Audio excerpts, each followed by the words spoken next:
wins this, gives them a massive confidence booster for the rest of the tournament. I do agree. Well, up here in the top left, we have our Zerg player from Team Liquid. It is Rhett. You can cheer. It's okay, audience. There you go. And down, down, down is Grubby as the green Protoss here. Let's see what he can do, Artosis. He's got a lot of fans worldwide, a lot of fans here today as well. There he is on screen. Fun fact about Grubby. Takes a lot of time to do his hair every day. Another fact on top of that is he will do his hair every day no matter what he does. Really? Every day. There's no days off for Grubby's hair. That's rough. That can Every be day. stressful, He actually. He doesn't like to go out to the food shop without doing his hair. Oh my God. I do all of my errands in Seoul with bedhead. Bedhead? Bedhead. I it? do not care even a little bit. If it wasn't for the makeup ladies at GOM, oh God, I would I would be casting all my games with my hair just completely wild, which is kind of what Grubby's hair looks like. Wild. All right, Dreamhack Open. 2013, let's see who's going to pick up this best of 3 in the second group stage, moving on to the final group stage. Yeah. And well, this game's starting to get underway here with a hatchery first, Artosis. Yeah, hatchery first, a little bit greedy, but Grubby's going Nexus first and hasn't scouted with the probe, so can't really be punished. Can't be punished. And as a Zerg player here, you're happy.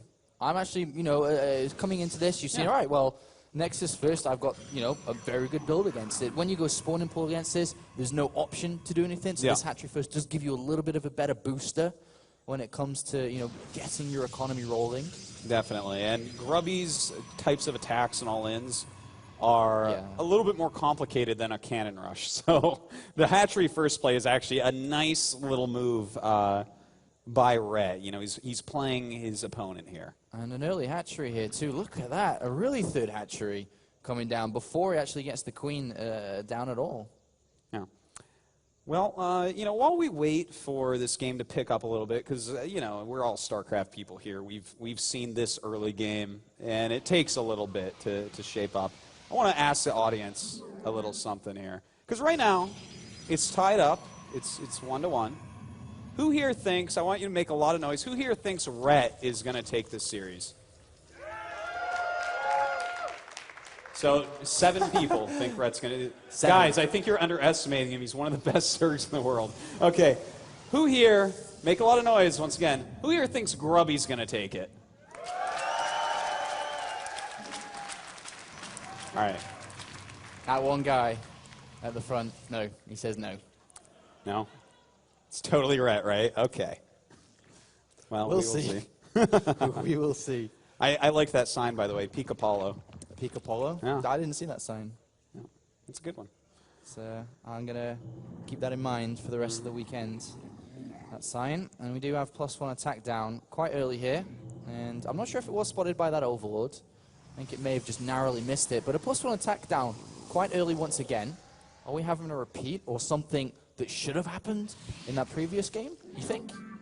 Is it any +1 attack, 4-gate? You know what? I think he's actually just taking a really, really quick third base, like off 1 gate or 4 gates or something like that. Like this might actually be, because he's chrono boosting the Cybernetics core, it leads me to believe that this is going to be like a 4-gate +1 harass, which is a very old build that's not really that popular anymore. Well, there comes the 3 extra gateways. I wonder what Rhett's thinking now, because if it is a fast third coming down, then Rhett's going to be, I feel, happy, and Grubby may be playing into his comfort zone, but we'll see if Grubby's going to, you know, put the aggression on. He is moving out with his Stalker. I think he's got a probe on the map too, if I'm not mistaken, on this right-hand side here. And he actually just threw down his Roach Warren, so he's actually completely on top of it and what's going down. If he just makes Roaches, he should be able to hold this. And with this Overlord scouting that probe, Grubby's whole attack, ooh, but he throws down a Robotic. So we might even see something like a Warp Prism coming into this. Would the Warp Prism not hit too late, though? I mean, the robotic's only just thrown down. Yeah, I think it might be like a 2-step or a 3-step. And in fact, he may even end up adding more gates to go with the Warp Prism for the second phase of the attack. Well, but the probe was found, man, and it looks like there's just no way, no how this +1 pressure is going to get its feet off the ground. yeah, Red's just got this nailed down. Scattered the first and second, denying both pylons. A third pylon has been thrown down on the left-hand side of this map here. The Stalker taking a little bit too much damage there, and is actually going to lead the Zerglings onto that pylon. And, well, it looks like an Immortal has been made Mothership Core back at home, too. This is starting to confuse me a little bit. I'm wondering what his exact plan is. The 4 Zealots are being warped in, but realistically, this is a time where he should have at least 8 Zealots on the field. This is a little bit behind where he wants to be, and with Roaches about to pop out, I don't see much damage being dealt. Yeah, I mean, these Zealots just thrown back immediately here, and I wonder what's going through Grubby's mind right now. He's really tried extraordinarily hard to get these pylons and aggression down. Sentries and the mortar being thrown down. He just has to fall back on the third base, I think. Here's an attempt of aggression, but it was no way going to work there. And Rhett's a winner in this situation. He's at 60 drones. He's actually already expanding towards the fourth base, I think. So. And you know what? He scouted basically everything that was going on, and he's making a spire. And that's... let me talk about how good it is to have mutas against Immortals. It's pretty good. But it looks like Grubby wants to go for a very powerful attack. Once again, 2-basing, which I find a bit strange, really. Why is he going 2-base every game against Ret? Just because he doesn't want to go into that macro game against Ret when he's so comfortable with it? Is he looking to get in right as Ret's getting ready to take 4 bases and saturate and move away from, realizing that kind of move from Grubby on 2 bases would be wrong, but Ret's seen that there's no third down. The extra gateways are here. That's a pretty good force for catching those Zerglings, but I was going to say, with only 600 gas banked in, no real upgrades for the ground army, is Mutalis the right thing to deal with this kind of attack, even without... Well, the 1-1 really is going to help out quite a bit. We'll see. He is making quite a few spines, but what we need to see is how many mutas he's actually going to pop out. Looks like he's going to get about 9. Shouldn't even start +1, and in fact, that's exactly what he goes for. He can do things like snipe every sentry with this, and I think that alone could end up being enough. Well, Zerglings do try to go for the counterattack, not going to work. Grubby's going for this 2-base play. 10 Mutalis, a lot of spines coming down here. And Immortals do make quick work off these spine crawlers, incredibly quick work. This is going to be tense. It looks like it's going to end one way or the other here in a couple of minutes. Well, we will see, because this attack is going to start very soon. Just trying to stall him out is Rhett here.